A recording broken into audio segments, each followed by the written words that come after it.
Hello students, welcome in your class chapter agriculture.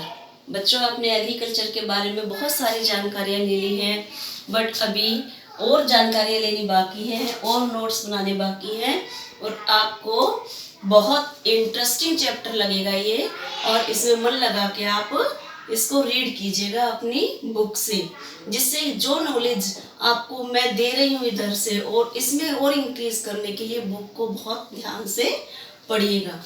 तो बच्चों, अभी आपने पढ़ा लास्ट चैप्टर में फूड क्रॉप्स में ग्रेन्स आप पढ़ चुके बच्चों, और आज का चैप्टर है आपका other than grains. Non grains food होते हैं जो हमारे खाद्य पदार्थ होते हैं। ग्रेन्स के अलावा, ग्रेन्स के अतिरिक्त भी जो फूड होते हैं वो हमारे जो खाने योग्य होते हैं वो होते हैं, जैसे sugarcane, oil seeds, tea coffee, horticultures में बच्चों क्या आते हैं?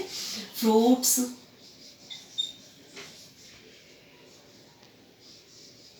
And vegetables.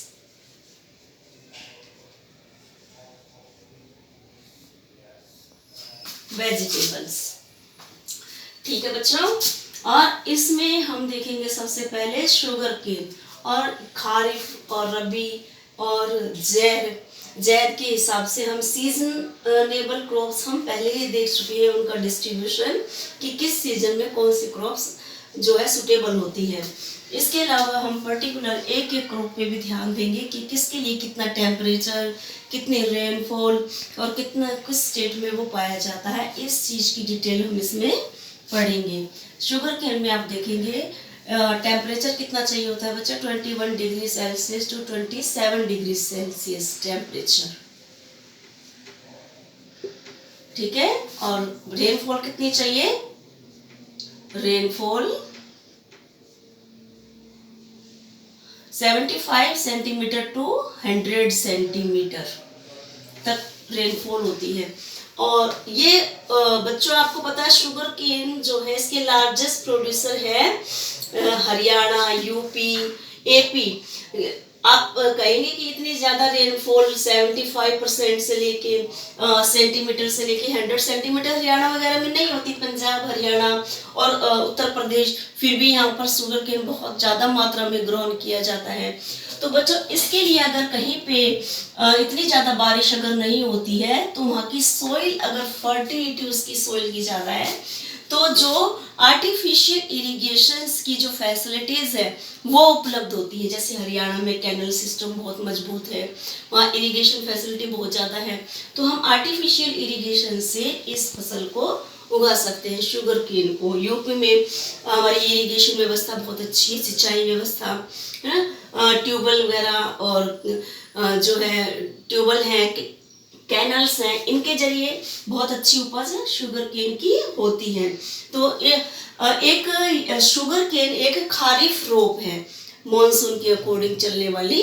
मॉनसून ज़्यादा, लेकिन ऐसा नहीं है कि जहाँ पर मॉनसून ज़्यादा नहीं है तो हम ये शुगर केन मना कर देगा उगने से, ऐसा नहीं है। अगर आर्टिफिशियल इरिगेशन की सुविधाएं उपलब्ध हैं तो उन स्टेट में हम शुगर केन ग्रो कर सकते हैं, जैसे आंध्र प्रदेश। तो और अपनी इंडिया जो है सेकंड लार्जेस्ट प्रोड्यूसर है पूरे वर्ल्ड में आफ्टर ब्राजील। सबसे ज़्यादा जो प्रोड्यूसर है शुगर केन का ब्राजील है, सबसे ज़्यादा प्रोडक्शन ब्राजील में होता है और सेकंड नंबर पे अपनी इंडिया है। ठीक है बच्चों, समझ गए इतना? तो अब नेक्स्ट पे चलते हैं फूड क्रॉप्स पे। ऑयल सीड्स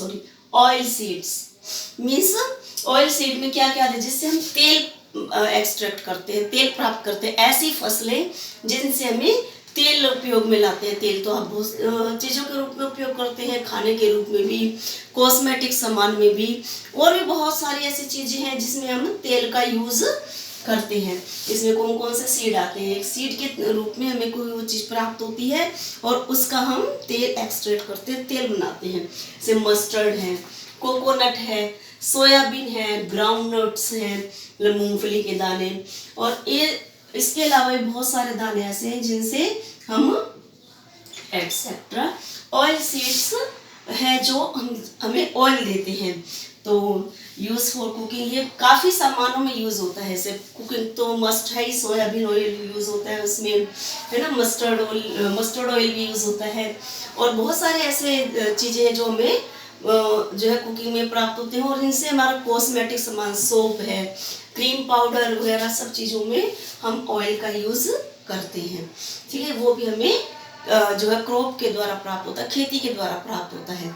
ठीक है बच्चों, और ये इसकी भी बहुत बड़ी मात्रा में हमारे देश में खेती होती है। Second largest producer after China, सबसे फर्स्ट नंबर पे है पूरे वर्ल्ड में चाइना है। हमारा देश जो है वर्ल्ड में सेकंड नंबर पे है, जो कि ऑयल सीड्स जहाँ उत्पन्न होते हैं, है ना। जो कहाँ पर उत्पन्न होता है, ये आंध्र प्रदेश में सबसे ज़्यादा ग्राउंड नट्स, आंध्र प्रदेश में ग्राउंड नट जो मूंगफली के दाने हैं सबसे ज़्यादा ग्रो किए जाते हैं। तमिलनाडु, गुजरात में भी ग्राउंड नट्स बहुत बड़ी मात्रा में जो है उगाया जाता है। गुजरात के आपने ग्राउंड नट्स देखे होंगे, किसी ने नहीं देखे तो मैं बता दूं, इतने बड़े बड़े ग्राउंड नट्स होते हैं वहाँ पे, इतनी बड़ी खेती होती है कि एक मुख्य ऑयल जो है ग्राउंड नट्स का यूज होता है वहाँ पे, कुकिंग ऑयल के रूप में ग्राउंड नट्स ऑयल यूज होता है गुजरात में। गुजरात इसका बहुत बड़ा क्षेत्र है ग्राउंड नट्स के ग्रोन का। ठीक है बच्चों, अब आपने इतना समझ लिया, और अब आते हैं टी पर। टी के लिए कैसे टेम्परेचर की जरूरत पड़ती है बच्चों? नीड ट्रॉपिकल एंड सब ट्रॉपिकल क्लाइमेट। ट्रॉपिकल मीन्स आर्द्रता पूर्ण क्लाइमेट, नमी लिए हुए गर्म मौसम हो जाता है, जैसे कि बारिशों में हमारे यहाँ गर्म मौसम हो जाता है, उस तरह के टेम्परेचर की जरूरत पड़ती है। ट्रॉपिकल एंड सब ट्रॉपिकल, और जहाँ थोड़ा सा ठंडक सी आ जाती है, जैसे अपना उत्तर प्रदेश वगैरह है या केरला है, तो इस तरह से ऐसे टेम्परेचर में टी की उपज होती है। जैसे शुगर केन में भी हमें ट्रॉपिकल और सब ट्रॉपिकल एरियाज में हम ग्रो कर सकते हैं। तो अब टी हमें जो है ट्रॉपिकल और सब ट्रॉपिकल क्लाइमेट की जरूरत पड़ती है।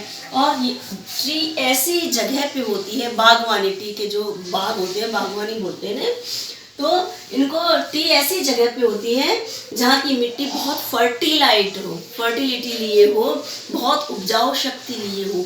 अगर थोड़ी सी भी हमें उपजाऊ शक्ति उसकी कम होती है तो ऐसी जगह पे टी के जो क्रॉप्स हैं वो ग्रो नहीं कर सकती।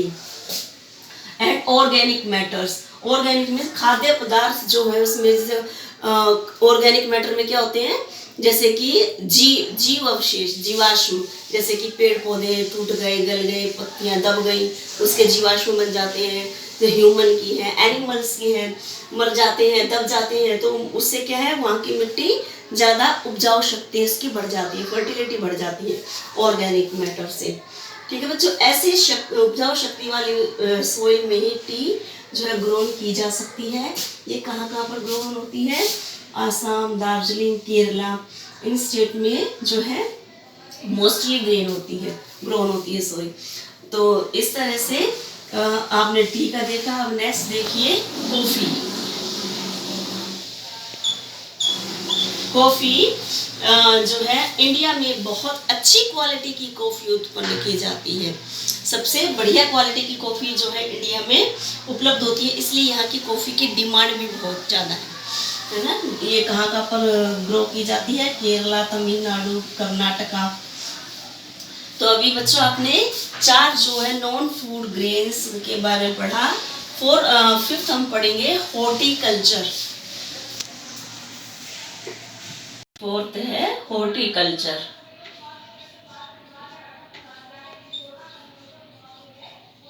हॉर्टिकल्चर फूड्स, इसमें बच्चों कौन कौन से फूड्स आते हैं? फ्रूट्स एंड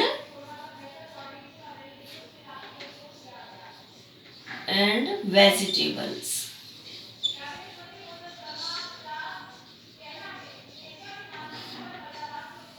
ठीक है बच्चों, अब हॉर्टिकल्चर फ्रूट्स के बारे में देखेंगे तो हमारी इंडिया सेकंड लार्जेस्ट प्रोड्यूसर है in the world. India is the second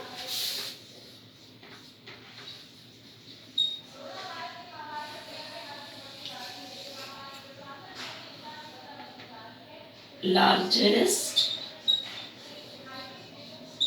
producer in the world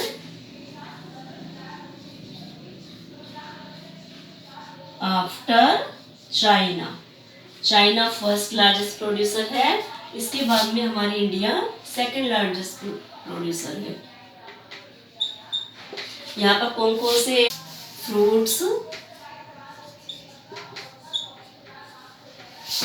are grown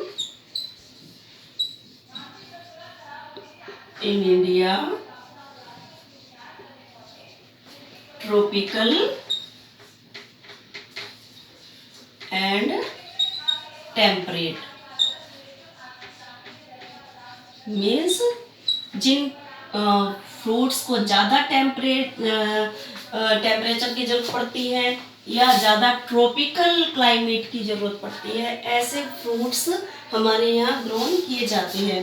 tropical mean ज़्यादा आर्द्रता भरा, नमी वाला वातावरण, ज़्यादा गर्मी वाला वातावरण की ज़रूरत पड़ती है, क्लाइमेट की ज़रूरत पड़ती है, और ज़्यादा एकदम बहुत गर्म मौसम की ज़रूरत पड़ती है। ऐसे जो फ्रूट्स हैं हमारे इंडिया में ग्रो किए जाते हैं, जैसे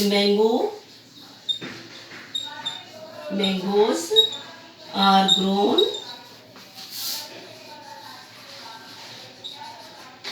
ग्रोन इन उत्तर प्रदेश,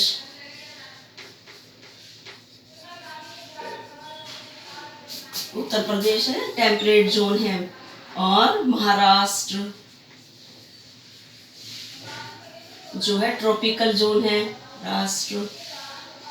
ठीक है बच्चों, और इसमें हम एपी आंध्र प्रदेश में भी ज़्यादातर मैंगोज को ग्रो किया जाता है, मैंगोज। और इसके अलावा जो हमारे यहाँ ऑरेंज ग्रो किए जाते हैं, oranges are grown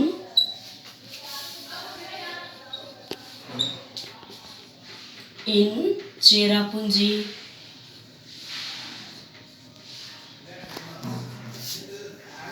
जो मेघालय में है, उत्तर प्रदेश,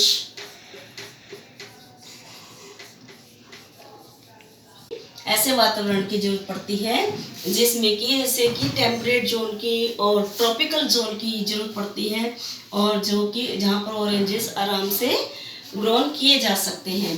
और इसके अलावा बच्चों आपका बनाना भी बहुत बड़ी मात्रा में ग्रोन किया जाता है, महाराष्ट्र,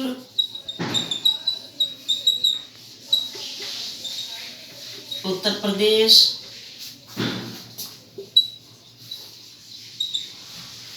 कर्नाटका,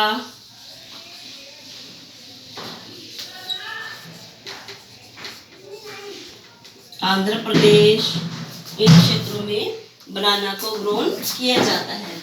और लगभग ये तो आपके फ्रूट्स हो गए बच्चों, ध्यान से आप देखिएगा, ये तो फ्रूट्स हो गए। इसके अलावा 13% या बच्चों 13% ऑफ वेजिटेबल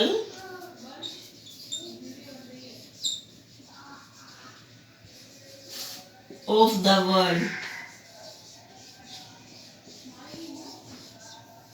वर्ल्ड की 30% वेजिटेबल केवल वर्ल्ड आर ग्रोन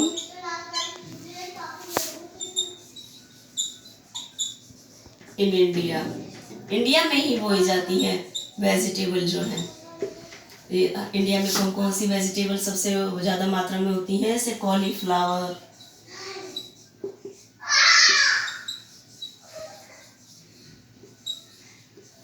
कॉलीफ्लावर है, ब्रिंजल है, पोटैटो, टोमेटो एटसेट्रा। ये जो वेजिटेबल्स हैं जिनकी डिमांड पूरे वर्ल्ड में है, हमारे इंडिया में ग्रो, और इतने बड़े लेवल पे ग्रो किस लिए होती है बच्चों, क्योंकि हमारा इंडिया वेजिटेबल जो लोग हैं यहाँ पर पीपल ज़्यादा पाए जाते हैं। पूरे वर्ल्ड से जब सबसे ज़्यादा जो है कंज्यूमर है वेजिटेबल्स के और फ्रूट्स के पूरे वर्ल्ड के मुकाबले में, तो इसीलिए यहाँ पर सब्जियों की उपज भी ज़्यादा है। ठीक है बच्चों, अब आपको सीबीएसई बोर्ड में अगर पूछा जाता है तो शुगर केन की क्वालिटी, ऑयल सीड्स की क्वालिटी, जैसे इसका टेम्परेचर, रेनफॉल वगैरह, तो कोई एक या दो जो है क्रॉप्स के बारे में पूछा जाएगा। तो इसी तरह से आपको एक चार्ट बना के इसको एक स्पेशल क्रॉप के हिसाब से लर्न करनी है। ठीक है बच्चों।